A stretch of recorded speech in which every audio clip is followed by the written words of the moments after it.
Good morning, grinders. Almost. That's close. It was close. I almost got there. Good morning. If I warmed up, probably I could have gotten it all the way there at full force. But good morning, grinders. Welcome to RotoGrinders Today. I'm Jordan Cooper, aka BlenderHD, BlenderHD. You're gonna follow me on Twitter. And it's Mondays. You know what we do on Mondays? Bringing James Mccool, the co-author with me on the theory of daily fantasy sports. 15-hour audio DFS masterclass you can pick up at theoryofdfs.com. Hit that thumbs up button here early in the morning. You know how much I like the thumbs. Hit the subscribe button if you're new here. Hit the notification bell to know when we go live. There's not that much going on today. There's, I think a couple of NBA games, a couple of NHL games. We haven't talked in 2 weeks, right? Because I was sick last week. But it seems like if we go back to the last time we talked, half the NFL is on a different team. Like, it's what it's. I'm the type of person, James. You know me. If it's outside of like betting and props and DFS, like wake me up when there's stuff again. So most likely by like September 1st, I'll be like, Joe Mixon's on the Texans, and right. I'm still maybe wrong. I mean, I'm not even sure. And obviously, the big thing is that the Steelers went from having Kenny Pickett and Mason Rudolph to having Russell Wilson and Justin Fields, and I'm not convinced that it's even an upgrade. I need to rant a little bit about that, like on camera.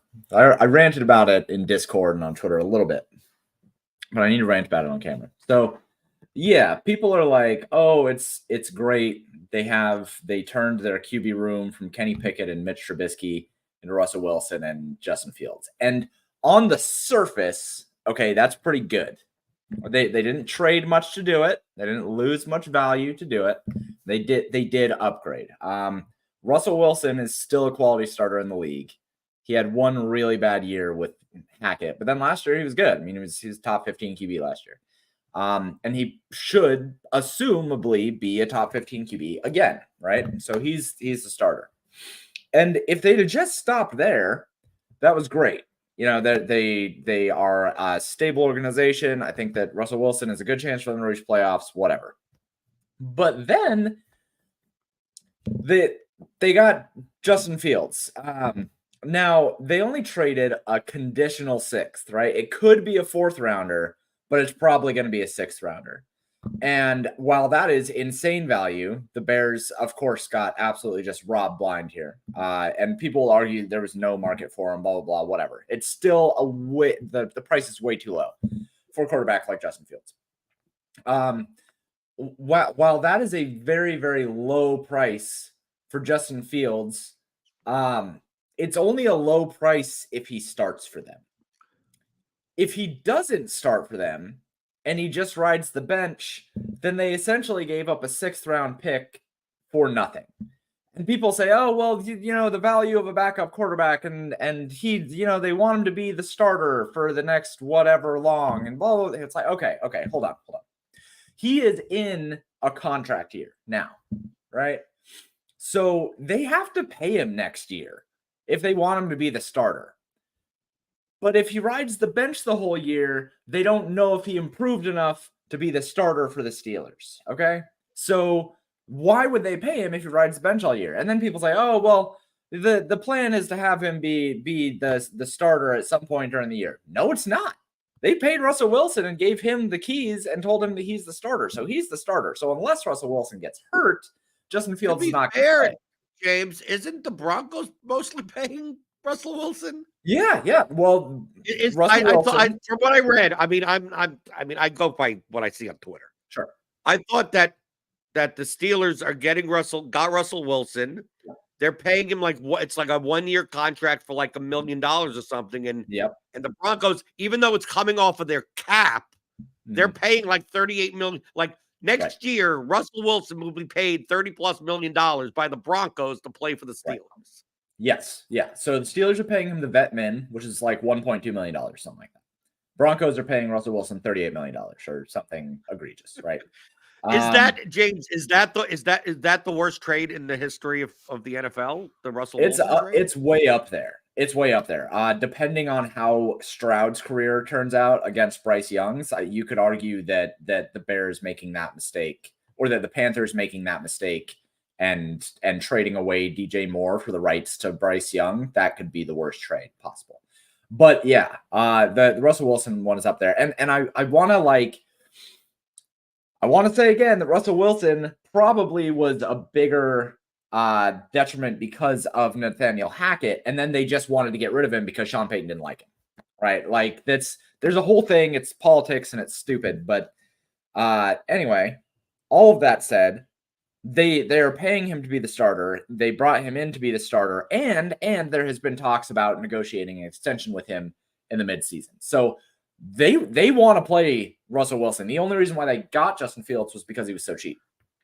But then all these Steelers fans were in my mentions yesterday saying, "Oh, well, it's the Jordan Love situation. They're just going to give him an extension midseason, and he's going to be the starter." And it's like, Jordan Love was drafted by the Packers and in the Packers organization for 5 years. Like, this is not the Jordan Love situation. Justin Fields is it just fun. It's one of those things where we always talk about the math of the value, right? We talk about EV, we talk about win shares, we talk about all this kind of stuff, right? We talk about all this stuff as it pertains to the decisions that we make. Even though we make good decisions, the EV is very high. It doesn't necessarily mean that it's going to work out that way in practice, right? And this is kind of the same thing here, where Justin Fields for a 6th-round pick is, in theory, is terrific value. But functionally, there's no value had here because he's just going to ride the bench, and you don't know if you're going to pay him. Like the chances that the Steelers pay him to be the starter next season rather than just having him be a backup or sending him off somewhere else, it's so much higher that they didn't actually get any value here, and that they just paid for a backup quarterback rather than a starter. So I needed to rant about this. The situation doesn't make any sense for the Steelers. The Bears lost massive value in not trading him at the right time. And it's just, you look at these organizations and you wonder how they can make such stupid decisions so consistently. It's so many leagues and so many teams across all of the different high-level leagues just make these boneheaded decisions where it's just like, what were you thinking? And it just proves that owners are idiots. And there's my rant. That's end rant. But then on top of that, we have all the running backs that are moving around. It seems like half the teams have new running backs. Like running backs are worth it seems like quarterbacks. You're willing for the right quarterback, right? I'm putting quotes right. Right. The dumb people like, oh, Deshaun Watson is the right quarterback. Nope. Russell Wilson's the right quarterback. But for the right quarterback, teams are trading away, they're getting people in off the street from their city and saying we're going to get some doctors and we're going to put together this whole package. Not only draft picks, we're going to give you groceries. We're going to give you everything. Here's this whole thing, the whole thing. You get everything. You'll get half the stadium value. You get whatever you can give us a quarterback that's worth a crap. We'll give you everything. It's like a running back that's worth a crap. It's like, here's my leftovers from Chinese food the other day. Right. It's just like here's I went to PF Chang's and here's my lo mein from yesterday. Heat it up and send over your running back, and we're good. And that's just, it's unfortunate, but it's the way that it goes. Somebody said it perfectly the other day that it's not that running backs are not valuable, it's that they are the least valuable of the positions that you pay. So it's like, it's not that running backs don't matter at all. They do. Saquon Barkley is going to improve the Eagles, without a doubt. Joe Mixon should improve the Texans, without a doubt. Those are good running backs that should improve situations that they're in. Where's Derrick Henry going again? Oh, Derrick Henry going to the Ravens? It's so sick. It's perfect. Right, that's so perfect for them. Yeah, it's so perfect. And he'll improve them by a lot. They were literally running out 4th string running backs last year. They'll be better with Derrick Henry. But the value that they bring, the average value of a rushing play is what, like 3.7 yards or something, and the average value of a passing play is 6.4. It just is what it is when you talk about win You got to shares. pass Again, the running backs more. Then you got to pass to the running backs more. well, even the average pass to running backs only like 5 yards or something. It's less than a pass to a tight end. How excited, James, are you going to play? Are you going to be to play Saquon Barkley on opening day for like 5,200, and then watch him catch no passes and get no goal line carries? I will play him and Jalen Hurts together and stack them and get all of the rushing touchdown equity. Well, what happened? Is it going to be the same thing with Derrick Henry? Like, I'm going to play Derrick Henry rushes for like 180 yards the first game. It throws off everyone's short-term projections, and next thing you know, he runs for 2,000 yards and scores 2 touchdowns because Lamar Jackson or someone else gets. I mean, a lot of these spots are like, it's a great spot, but I'm thinking more for a DFS value. Obviously, that's all I care about, right? Rather than like real life value. Like you have the Steelers with Russell Wilson. I don't think that to me, George Pickens' value gets increased more by the fact that Deontay Johnson's gone. Oh yeah, by a long shot. Then who's at quarterback? Because I don't mind playing him even with Kenny Pickett at quarterback, and then then you have teams like, like the Titans. What receiver is the Titans getting? Calvin Ridley. Calvin Ridley. Yeah. So imagine it's what, Will Levis with DeAndre Hopkins and Calvin Ridley. Yeah. Well, can Will Levis even be like a decent quarterback? That's the issue. Yeah, but I'm more inclined that once Calvin Ridley's there, that they're much more inclined to just chuck the ball. They got rid of Derrick Henry, right? Yeah. Who's starting? Dave Spears, and who did they get in? Who did the Titans get? They brought in Tony Pollard. Is this going to be when Tony Pollard actually does something, or right? Because he didn't work for really DFS purposes for the Cowboys. Yeah. So, I mean, maybe. I don't know. He looked towards the end of the back year. I think that the issue with Tony Pollard was that he was still recovering from a broken leg. And I think he was better at the end of last year. He should probably be fine with the Titans. I don't think the Titans are going to throw more, man. They don't, like, that has never been their philosophy. They're smash mouth football team. And just until they get like a real bit. Well, actually, no, they didn't bring back Mike Vrabel. So maybe they do. Maybe they do. I don't know. To me, the question that the stupid thing, you talk about stupid owners. If you had a choice, James, would you rather have Calvin Ridley, or would you rather have AJ Brown or Calvin Ridley and $8 million? Well, I mean, very clearly AJ Brown, without even a shadow. I mean, the $8 million the extra that Calvin Ridley gets. I mean, feel free to put that in. I mean, it may end up being the same. Hey, Calvin Ridley may bet enough that it actually may turn out to be worth more, right? It ends up being more in cash. So here's what happened, actually. Here's what happened. The owners, when they had a conversation with Calvin Ridley, all right? Calvin Ridley, they were like, why should we pay you this contract? Why should we pay you all this money? And then Calvin Ridley said, I have one reason why. He took out his phone and he showed them that Calvin Ridley to the Titans was plus 1,800. He told the owners, tell your syndicate to put $1 billion on me to the Titans. Right. And you'll make $18 billion. That's what he did. That's why. That's how it happened. I don't think you're able to get that much down on those futures. Well, if you use the syndicate, everyone across. Yeah, you still can't get that much. Come on, you can't get that much down. They have cronies. Yeah, can they get down a lot, but not $18 billion?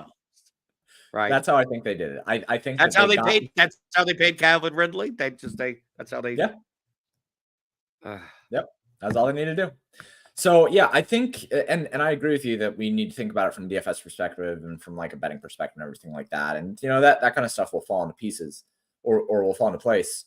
But it's kind of hard with off seasons like this where a lot of the bigger names were running backs. And you're right. Like thinking about the way the running back landscape is changing, so many teams are going to running back by committee as well. So these teams that are like dedicated to the running backs, these big name running backs, are going to matter. Like Joe Mixon doesn't have anyone behind him. Like they got rid of Devin Singletary. They don't really like the other dude. Dameon Pierce. They got Dameon Pierce there, right? They don't even really like him. He's getting outworked by the corpse of who did I just say just got traded away? Devin Singletary. Yeah. Well, maybe Joe Mixon is the new corpse. I mean, like that's these are all corpses, James, right? I mean, corpses could flip like that. I mean, when are we going to have Kenny Gainwell starting over Saquon Barkley? I mean, like, dude, you assume Derrick Henry's going to run wild with the Ravens. Next thing you know, they're playing 4 running backs. And well, I was going to say with the Derrick Henry situation, if Derrick Henry was 28 instead of like 31 or however old he is, I would say that Derrick Henry should be like the first overall pick in that offense. He should probably not be the first overall pick, but there's upside for him if they give him like the full rushing workload and he doesn't get injured. That's the best O-line and quarterback combo that he has had in his career. Maybe he's got one more great year left in him. I don't know. But like 31. So maybe he doesn't. Oh, wow. 31.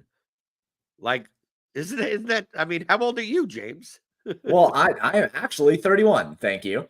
Right. So imagine being your age, right? It's like, right, in DFS and being like, oh, maybe the old man, maybe he's got one James, maybe you got one more year. Your models, maybe one more year.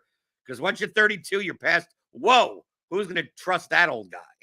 The beauty of models is that they just get better with time. They don't have to be running into 300-pound linemen over and over again for 8 years. So, but I make the same joke about esports, right? Like the fact that Faker is still playing at a high level and he's 25 is insane.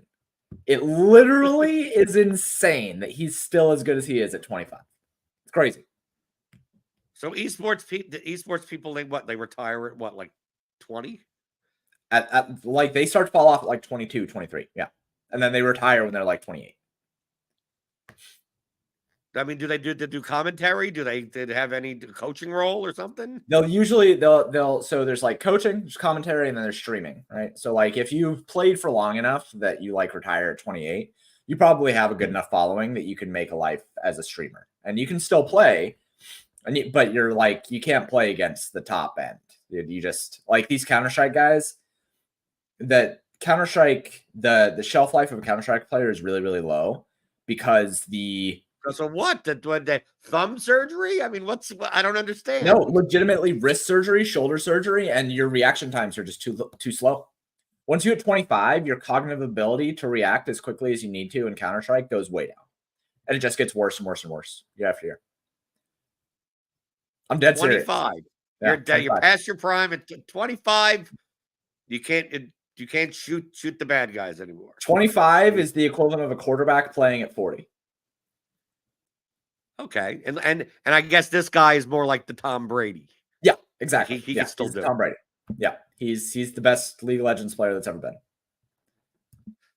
It just seems odd to me that don't you love when we get into esports realm on this one and you just get blown away by esports that I can imagine that there's some I'm going to say person that gets up to a podium, right? There's tons of people, there's tons of press there, there's tons of everything, gets up and says, I know I've been playing for 7 years, right? Since I was 13 years old. And I'm here to announce my retirement. Yeah. And then like all their friends, everyone's like gets together afterwards and says, you want to go out for a drink? And he goes, I'm not old enough. He just retired. He's retired. He's a retiree. He has tons of money, right? He could live the rest of his life, right? He made all this money from esports, and his buddies want to take him out for a drink, and he can't legally. I can't get. I don't know. I need a fake ID. Because but everyone knows me. Everyone knows my face, and I'm retired, Yeah. and I still can't get a drink. That's so funny. That's good. And those kids over there, they start playing, and it's not the culture in America. But these kids, once they're like 10 years old, if they're really good at video games, their parents are like, okay, well, now you need to just dedicate to that. And they'll play like 10 hours a day. They'll get picked up by an AM league when they're 14 and Premier when they're like 16. Which, by the way, is the reason why U.S. retail books do not offer certain leagues, because you cannot bet on children in the United States. Actually, Right. I mean, yeah. For those listening that don't understand why you can't bet on certain leagues for League of Legends, that's why. It's because you literally like legally cannot bet on some of the ages of these kids that are playing. but that's, I mean, offshores can do whatever the hell they want, right? Oh yeah, offshores. I don't care. Yeah. Right. But here it's the equivalent of like betting on Little League baseball. Right. That is literally it. Right. Even though in esports, your prime is when you're 15. Your prime is when you're literally like 19. So it's you got a small window. My favorite player, Showmaker, was incredible 3 years ago, and now he's starting to fall off a little bit, and it's hard to watch. A little bit hard to watch. Hard to watch? Hard to watch? How is it hard to watch? How It's old hard. is this kid? How old is he? I think. How old is Showmaker? Hold on. Dude, this 19-year-old kid, hard to watch. Hard to watch 23. the old guy go out there. He's 23. Oh, Jesus, senile. Wow, 23? How does he even make it? Getting there. How does he even make it to the console? I agree. What, do they bring him in at the end in a blowout or something like that? Well, I'll get he's the like Adonis Haslam of esports. Oh, we'll let that guy play when we're up 40 or something, right? No, that when players get too old to compete over in the LCK, you know about like Premier League, and guys will come over to the MLS when they're retired from the Premier League because the MLS is no competition for them. That's what happens when players retire from the Korean and Chinese and Japanese leagues. They come over to the American leagues, and then they play for another 5 years. That's literally what happens. Soccer guys are in their late. They're coming over when they're 37, 38 years old. Yeah, these guys are coming over when they're 27, 28 years old. Okay. That's all. 27 is all. Okay. Yeah. At least they can get a drink. At least they can buy out. Yeah, exactly. Yeah. Yep. Right. And then they're still incredible. They still just beat down any North American teams. The prime players over here just aren't as good. Why aren't we good at video games? Because we in America do not promote the culture and so over in Korea. Are you saying essentially that we're still in the mindset from the very beginning that video games are for kids and it rots their brains, right? That it's not a skillful activity. This is only for recreation. It's very similar to me. Just to point it out, I think there's a similarity to soccer as well. Yeah. That when you get tons of people that don't know any better that go, soccer is dude, youth soccer is booming. It's like, yeah, but the culture of soccer has not changed since the culture of soccer is that it is primarily an upper middle class suburban white sport for youths, right? And then it's not taken seriously outside of that. So it doesn't matter that all the 15-year-old Chester or whatever the name of prep school name is playing. It's like until inner cities, until it's embedded in that type of culture, like soccer's we're never going to have a great U.S. national team is never going to be great or anything like that, even though there's tons of youth participation. So I think, does that relate to esports where, I would say there's tons of American kids playing video games, but it's treated in the same way of like, this is recreationally. You get a scholarship in soccer, but you're never becoming a soccer player, right? Yeah. If you're good on your high school team. But this is like esports is like, oh, you got good at a video game so that you could impress your friends on YouTube, but you're still getting a college degree. Like that, Yeah. like you don't, the American culture isn't around like treating video games as if it is a sport. Yeah, it's actually that's a really, really good example because you can get scholarships for playing League of Legends in America now too. Like you can get the ladders, the player pool in America is still really healthy. Like you still have a lot of people playing. It's just that as you grow up and you continue to play, your parents say, okay, well, now you have to go focus on something that you can actually do. Like and when you're an adult, like you can't play video games for a living. Like that's still the way that people look at it. And the culture around it is still so unserious is the best word that I can do. Like over in Korea, they have vocational schools for it. Like you can go into vocation school for League of Legends and for Valorant and stuff like that, and for esports, learn the ins and outs of it. We just don't have that here, and also over in Korea and over in Europe as well. I mean, the Europe scene is really, really good too. There are like club leagues, and there are different ways for you to find representation so that you can then go into the bigger leagues. And there are other amateur leagues out there. Like America has an amateur league, but it's not near as good. And guys just kind of sit down there forever. And it's a culture thing. And I think that statement about the inner city stuff is really powerful because that's why we have such a strong culture around NBA. It's why we have such a strong culture around NFL. It's, we have that interest in places that are globally found, right? Because like it doesn't matter how much money you have anywhere in the world, you can play soccer. And like that's why that gets so big globally, and like basketball too. So I think that I made a claim that I thought that esports would be bigger in America than the MLB in 5 years. I said that last year, I think. And then Shohei Ohtani came over. And now we're seeing MLB start to be a global sport again, like global, because we're seeing so much influence from over in Asia and over in Japan. And like that influence is going to be able to carry the popularity of the MLB around the world, right? Like we already had Cuba, we already had like kind of a centralizedness around the United States, right? But we didn't have overseas. And now we have overseas with Ohtani.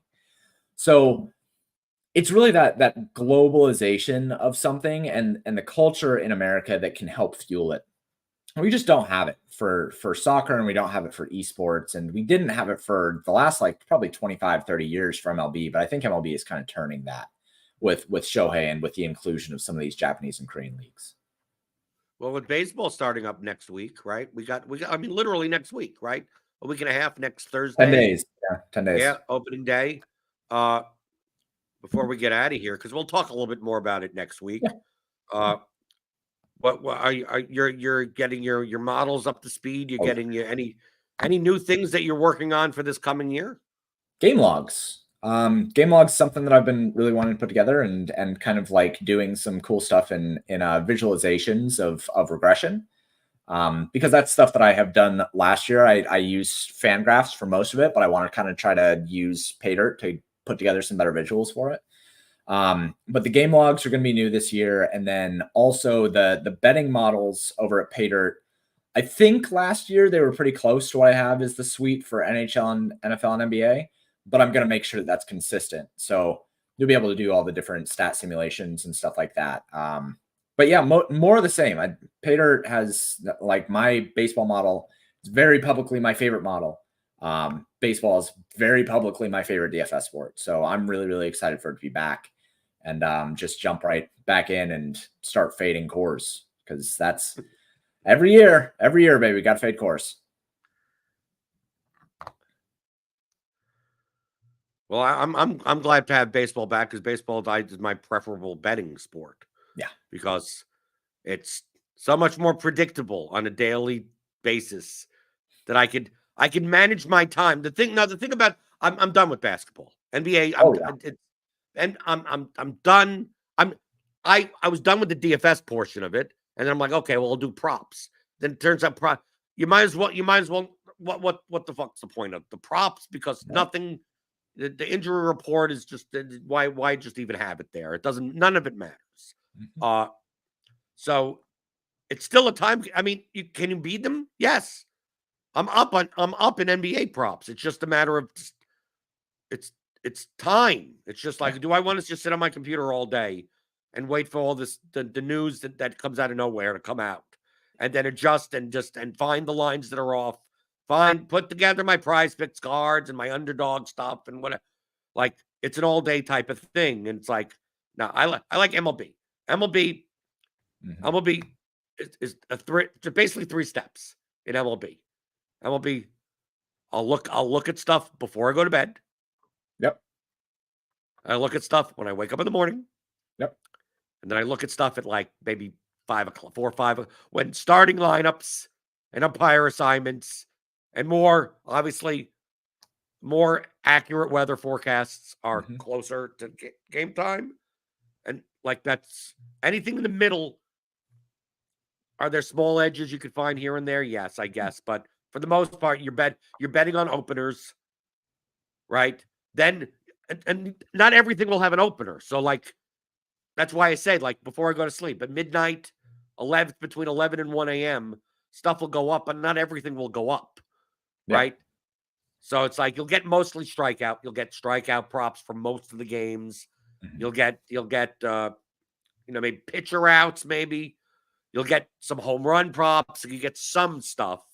And typically I'm going on the pitcher side, and I can bang out like, oh, this is obviously off. Here's 1, 2, 3, gone, right? And then go to sleep. And you wake up in the morning, and then pretty much everything else is on the board by then. And then you can go and pick off. Here's this, here's that, here's this, here's that. And at most an hour. At most. I was going to say, it's about an hour. Right. About an hour. And I'm done. Like, the overnight stuff is typically 15. Like, I could do 15 minutes because it's really just the most obvious stuff. And then an hour in the morning. And typically I will do it before I do this morning show. I literally, wake up and sometime between 8 and 9, do that, and then do this show. And then if I want to, 4 or 5 o'clock, as other stuff, little stuff changes, but most of the time, unless it's like some big thing, like, oh, the guy that wasn't expected to come off, the star player that wasn't expected to come off the IR, he's coming off the IR today, and vice versa, that type of thing, or something like that, right? Like anything like that, like, oh, well, this guy's batting 8th instead of 7th. It doesn't really, I mean, right? Probably not. It's not going to change enough that I'm going to rush to my computer. I'm going to go on my phone or whatever. So it feels like to me, most days, I'll be able to essentially by the end of this show, like, be done with my day, like literally be done with my day if I'm not playing DFS for it, right? And then I'm done. I could go play poker for the rest of the day. I could monitor my, if anything big changes, I have my phone on me. If I miss an edge, I miss an edge. So be it, whatever. But it's so much more predictable on when you could allocate your time. Yeah. Basketball, NBA, it feels like you could never allocate your time. It might as well be all the time. No, I mean, with NBA, man, you got to, the way to really make money with NBA betting is to wait for player reports to come in, wait for practice reports, wait for guys who are questionable to be declared in or out, and you have to catch those edges quick. And it's an all-day thing, man. And while I think that the prop betting side of it, like you said, you're up in prop bets, and I was up in prop bets before I stopped betting.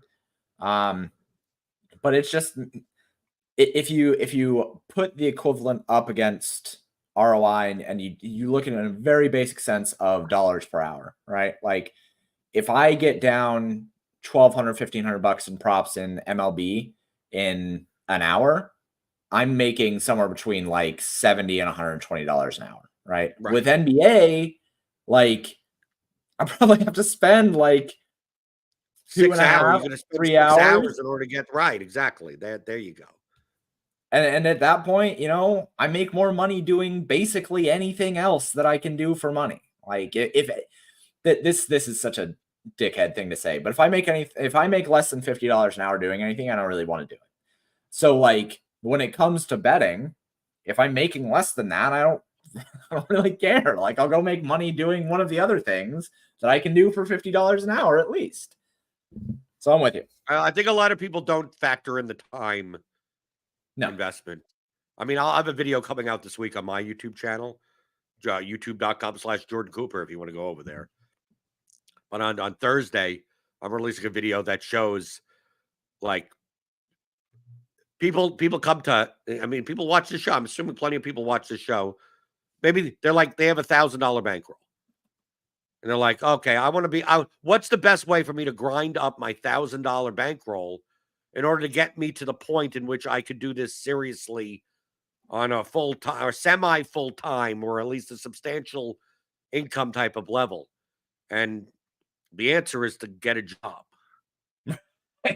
Right. I mean, that's the answer. I said, the only reason that you should be grinding up $1,000 bankroll is because you need to learn how to do this successfully, right? Yep. And to make mistakes with $1,000 bankroll that you could replenish, do it. But you're not doing it for raw money, because it's going to take you years to build $1,000 bankroll up to a point in which your bankroll is big enough to actually make you a livable income type of thing. So you know what would the quickest way of building your bankroll, risk-free? You have $1,000 bankroll, just go get a part-time job at Chick-fil-A. Right. They And pay take all that money and put it into your bankroll for a year. right? And work 2 days a week at Chick-fil-A and put that in your bankroll. But by the end of the year, your bankroll is going to be $10,000. There you go. Right. And feel free to quit Chick-fil-A at that point. But I mean, the thing is that grinding from $1,000 to $10,000 it may take you 3 years. And that's assuming you don't sub to any services. You don't sub to RotoGrinders. You don't sub to Paydirt. You don't sub to SaberSim. Like those subs, I tell people all the time that like, if you're not factoring in the amount of money that you spend on a subscription to RotoGrinders or any of these other places as well, your ROI is not what you think it is. You have to be playing with, you have to take out the expense, just like any business. You have to take out the expenses, of course. Yeah. But people don't even think about that part. People don't think about the time investment or the expenses in building up their bankroll. They're like, oh, I have $1,000 bankroll. I'm going to play with $6 a slate, and I'm going to have $400 in subscriptions. It's like, right. You are not going to make money at all. You can't make money. You're underwater the entire time. The entire time. Well, that's why I said that your goal with $1,000 bankroll is to learn. Yeah. Yeah. That's all it is. Until you're getting into the 5 or 6 figures, like don't even possibly think that like, oh, this is the thing that I'm going to be doing in order to pay the bills type of, like, it's not. Right. And if that ends up happening for you, there are outlier scenarios. I mean, people go on runs, right? I mean, the same thing with DFS. Imagine someone, I'm new, I have $1,000 bankroll, and the first slate they play, they get $100,000 win in an NBA GPP. I mean, there's your bankroll. I mean, you didn't have to, right? Whether or not you got there because you're lucky or you're good, who knows? But I mean, that type of stuff can happen, but you shouldn't expect that. Right. But in general, like I always think of time, like the edge that I have on something, the variance on that edge, the time to achieve that. Right? Those 3 things. Right? And these are things that so many people think of the first one. And truthfully, a lot of people overestimate their first one. Right? They go into props, they go, oh, okay, I have 22% edges. It's like you don't. Like the lines aren't that far off. If you think they're that far off, it's your model that's a problem. Right? They're never going to be that far off.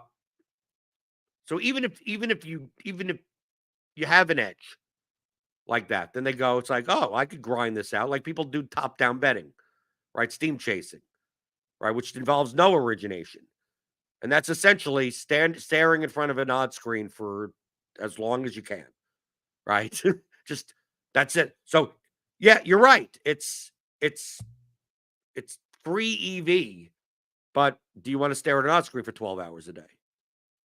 If your answer is yeah, I have nothing else better to do, then go have fun. That's fine. But also, what's the variance? The smaller and smaller the edges are, the higher and higher the variance is. Right? I'm going to stare at an odd screen for 12 hours a day, and at the end of the month, some months I'm going to be down 2% and be like, well, that was how I wasted all that time for nothing, right? And I lost money. Then some months you may be up 5%, and it feels like, dude, if I just do this twice as much, I can make $1 billion. Like that's what variance is. Even if you're betting, 100, 200 things a day, like February, last month was a bad month for me. James, last month was my first ever losing month in betting. How much did you lose? What overall? Yeah. Like 2,000. Tisk. How are you going to pay the bills? Which isn't even that much. I know. Right? But of course, like February, I wasn't doing much. I mean, the whole thing is that NBA, NHL, I mean, the NBA All-Star break, right? And then also I get all these promos that, I mean, I use on a lot of long shots. And, just so happened the past 2 days, like in this month, right? I got a bonus in UFC on Saturday and a bonus in PGA yesterday because what I do a lot of times when I get the bonus bets is that I don't know. I mean, I don't know anything about what I'm, like it's typically this is only eligible for PGA.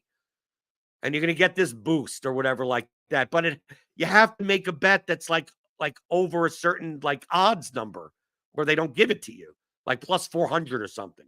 So I'm like, well, I'm going to take this boost, and instead of taking Scotty Scheffler do I want to take Scotty Scheffler to win? Because I can't take Scotty Scheffler top 5 because it's not high enough odds. So I'm like, well, why don't I take Scotty Scheffler and Xander Schauffele in the top 5? And then it's like, oh, well, that's like plus 900. That's okay. Well, give that to me. Put that together, and there you go. Here's my bonus money. And the same thing for like the Tybura 1+ takedown thing. It's like, what can I pair together so I can get past this? Like he wins with one take. Like it's like, okay, that satisfies your requirement, and there you go. Here's my $100 bonus bet type of thing. But a lot of times, when you're taking plus 400s or higher odds, they don't hit that often. And in February, it seems like every promo, every boost, every bonus bet in February lost. Like it's like it was just like didn't matter, right? 50% profit boost. It does from a theoretical EV standpoint, it's profitable no matter what, right? Even if I bet it on just some random college basketball game, a 50% profit boost eliminates the hold and makes it negative regardless. And it just so happens that's like, okay, let me go and see top down and go, okay, this line is off 2%. I'm going to bet it on that and then lose. And I go, okay, tomorrow, the next day. So I was getting them for college basketball like every day. So I was getting like $50, 50% profit boosts on college basketball, like I think 5 times a week. I swear, I think I could look back in it. I think I may have won 1 out of like 18 of them. I swear it was ridiculous. So like that, when I look at like itemized down by what am I losing on, it's like, oh, it's the variance of my promos that really, like, if I would have went at expectation on them, I still would have had the worst month, but it would actually have been slightly profitable. It would have been one of those, like, I only made $200 this month. And that would be my worst month ever in bet, like that type of thing, because of all those bets. So that's why tracking and analyzing, why are you winning and why are you losing?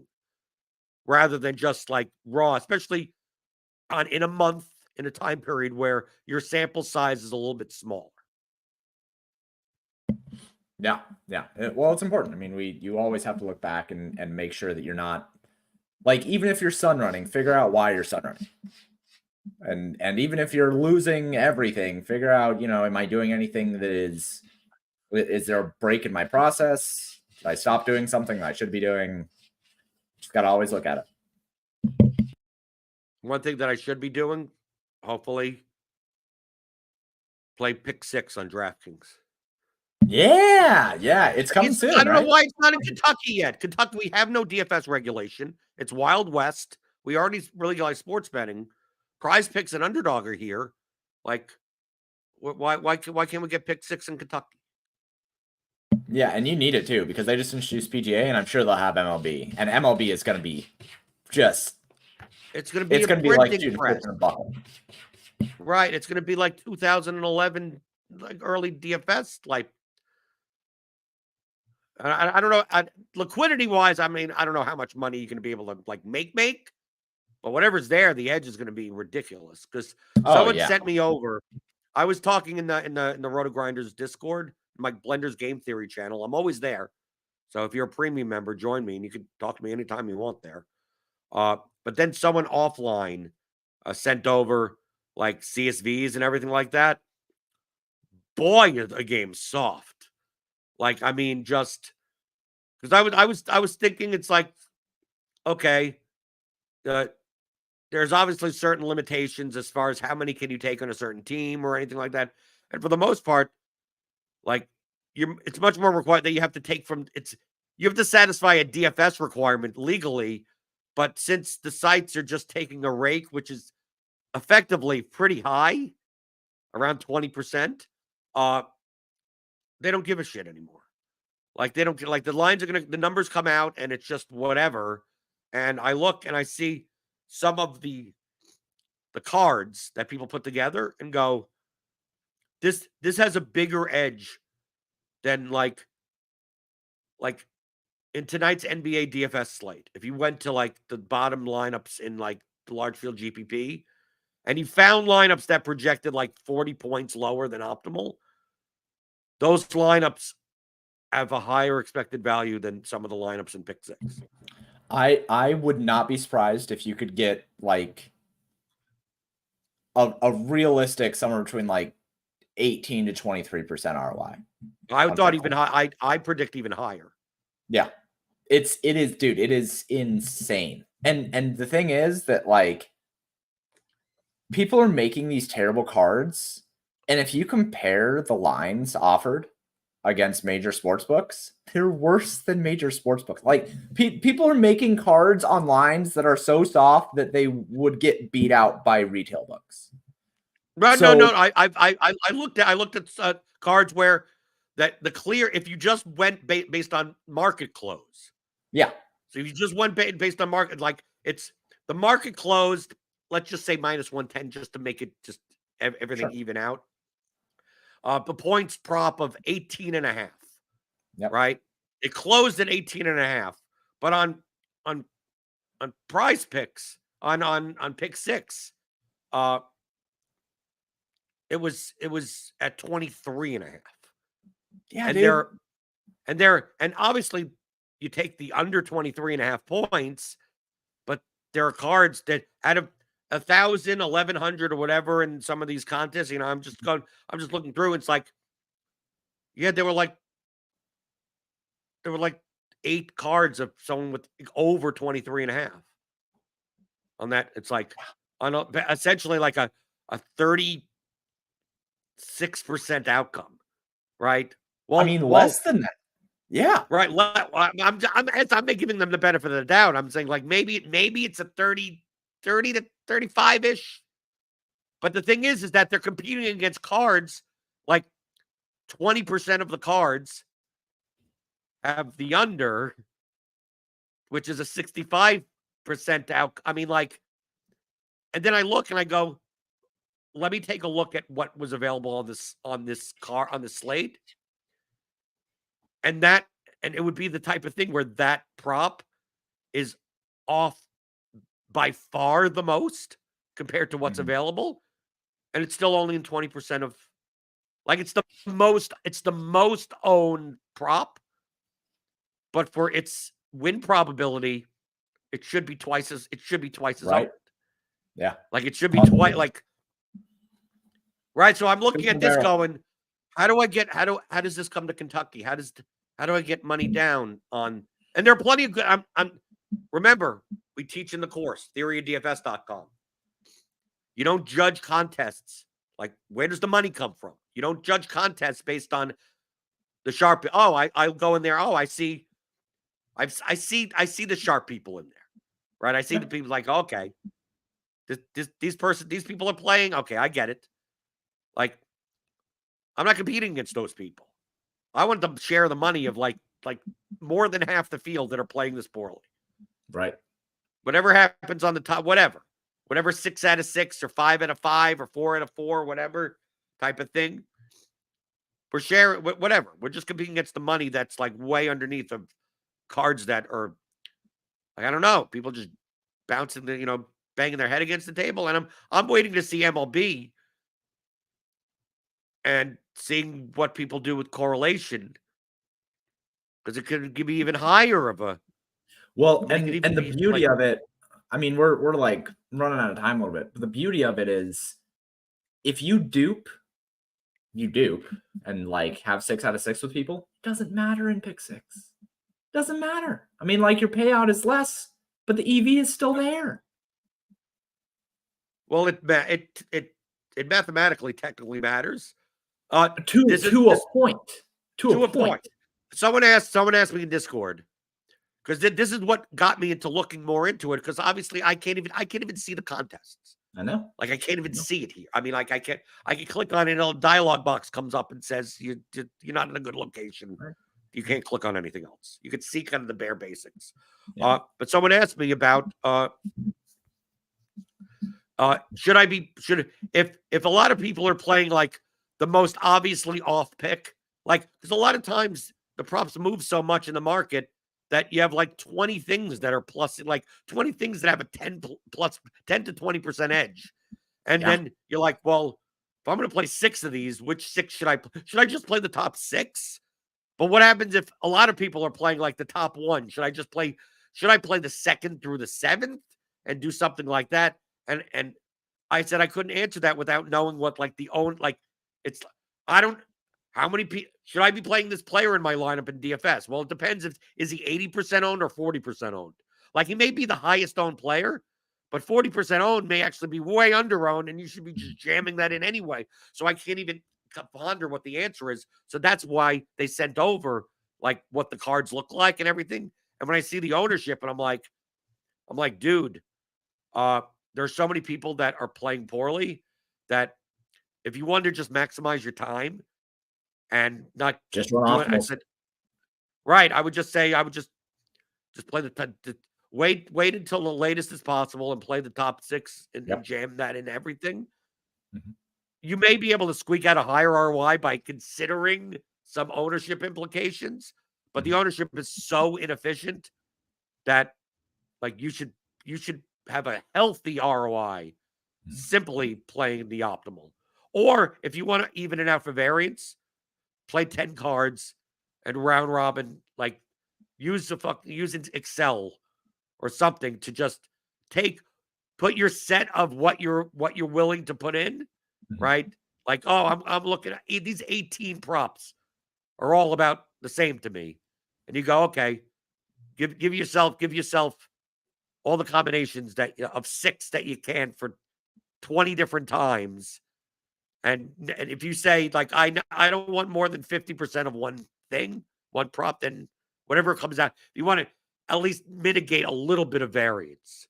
Mm-hmm. But otherwise, the mistakes that are being made in these contests are so drastic that if you just said, 5 minutes before lock, I'm just going to just jam the optimal.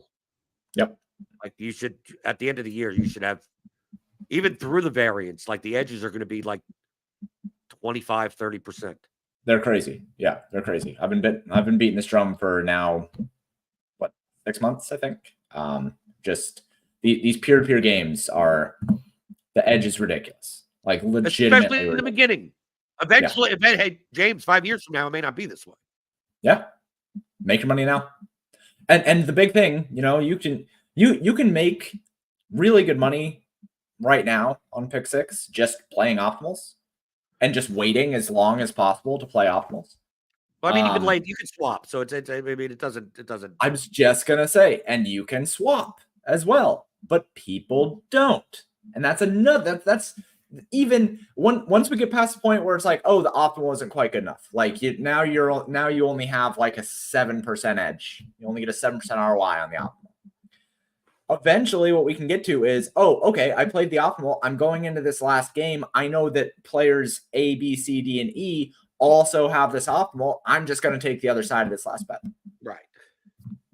I mean, take another one from the same game. I mean, like the late baseball games. I mean, it's not like the type of thing where it's like, oh, there's only like you get to pick out of 30 props. It's like, no, you get to pick out of like 170 of them. Like it's not like you're not limited by anything. It's like, here are the opening lines for all the props, and we're never going to move them. That's it. And there's your choices. I'm assuming in baseball we're going to get here's all the K props from overnight. Here's all the pitcher outs and hits allowed and all that. Here's all this from overnight, and here's some hits and home run props. And if they do fantasy points, dude, if they do, I don't think they do. They don't. But if they did fantasy points, I'd be shipping money to Tennessee. They don't, but I mean, I can already see plenty of instances where we have a pitcher who's announced starting, and then later on in the day, it's he's only an opener, and that prop is still going to be 6 strikeouts, and we're just going to be like jam unders forever, every card under, and it's basically there's no free money, there's no free lunch in this world, but this is. I think pick 6, as it currently stands, and probably for the next year, is about as free as you're going to find if you can play it. So, James, people can find you paydirt_DFS. Yeah, paydirt_DFS over on Twitter, and you can find all of my models and everything. I do offer actually pick 6 downloads of all the lines that are offered for the sports over at paydirt as well. You can find them in the betting models. So, I'm going to have PGA added this week, and then obviously MLB. Since we talked a whole bunch about it, if you want the lines, the download in a CSV, you can get them over at Paydirt. And obviously, if you want to brush up your skills with the MLB season coming up, get the Theory of Daily Fantasy Sports. We have the Fundamentals Masterclass, 15 hours of audio, as well as the Advanced Players Guide, which comes with me and James's custom Excel tools. That's another 10 chapters of audio. Get them both. theoryofdfs.com. Hit that thumbs up button on your way out the door. Hit the notification bell to know when we go live later. We got some NBA. We got premium NHL content behind the paywall. We got college basketball projections. I think Eric Beinfort is coming on Wednesday to talk about some NCAA stuff, and Tim will be on tomorrow for the big NHL slate. And because that's what we do here, right? 11 o'clock in the morning, most weekdays. I talk about all things you're thinking about in daily fantasy, props, and pick 'em on RotoGrinders Today.